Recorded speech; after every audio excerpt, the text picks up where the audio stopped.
guys, today's project, we're out at the farm adding rye into our food plots. So we're going to take this time to discuss planting rye, the importance of adding rye, winter rye grain into your food plots. And the number one reason is that it germinates quick, it's palatable, tastes good when it's young and tender, and I feel like it's probably the best attraction. And when you're in areas like we are in the Midwest and you're in drought, it does really well.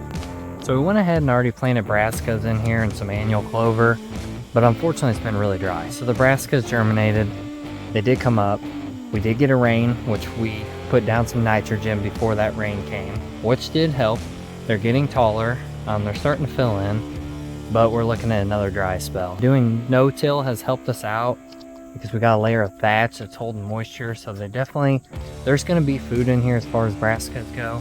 But we need to ensure that this is the #1 green plot in the whole area. So we have 3 food plots. We did the same rotation on all of them. And what we're doing now is we're adding cereal grain before this next rain. We're putting 25 pounds of rye in this little food plot. It's less than 1/8 of an acre. And then we're gonna put 25 pounds in another one that's less than 1/8 of an acre. And then we have our bigger food plot, which that one's close to 1 acre. And we've already put 100 pounds in it, and we're gonna probably add another 50 to 100 pounds. And that food plot actually has a late season grain in it as well. We put sorghum in it, so that was kind of a trial for this season to see how well the sorghum does. The deer aren't touching it in the summer. We don't really expect them to touch it in October or November, but definitely come like late season, December, January, they should be hitting it.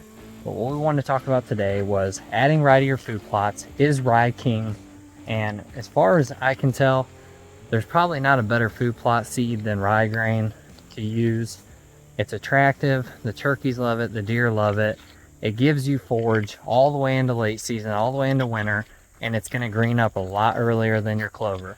I still like putting annual clover in my food plots, but I don't see any way that clover is going to beat the rye as far as attractiveness and just from what I've seen. So I'm in the central to northern part of Illinois, so maybe if you're down south and you got warmer temperature going into like November and your clover stays nice and full, you might lean towards maybe using a clover over a rye. But if you're in the central part of the United States to that northern half, I really encourage you to look into winter grain, rye grain, not ryegrass. Unfortunately, some mixes do add ryegrass in there. That's not going to do as good. That's a perennial, and it's going to keep coming back, and unfortunately, it's going to end up being invasive. It's going to die out right as it frosts, so it's not really going to benefit you. But rye grain is great. That's definitely becoming probably one of my favorite seeds to add to my food plot mixes. I like to put brassicas down, wait 2-3 weeks, try to get some rain so I can get some nitrogen on those, and then come back through and overseed. So today we're overseeding this food plot with rye, and then we're going to move to the other 2. We're getting some rain here tonight, so hopefully these do well. So if you've ever thought about adding rye into your food plots, but you just weren't sure if that was the right move or if it was going to be very attractive, what I can tell you is that I've been using it for 3 seasons, and it has become the best food plot, the best seed that I can put down. I like to wait until about September to plant it. So as far as planting dates go, September's good. You can go even later if you're down south. You might wait till October. You want the rye to be pretty short, young and tender. That's when it tastes the best. That's when it's the most palatable, and that's when they're going to be hammering it. If you plant it too early, unfortunately, what's going to end up happening is that seed's going to germinate. It's going to come up. It's going to get tall. It's going to get stringy. And then by November deer season, if it's stringy, it's not going to be that attractive, and you're not going to have that good a food source. So it's a fail safe. It really does grow in any pH, any soil fertility.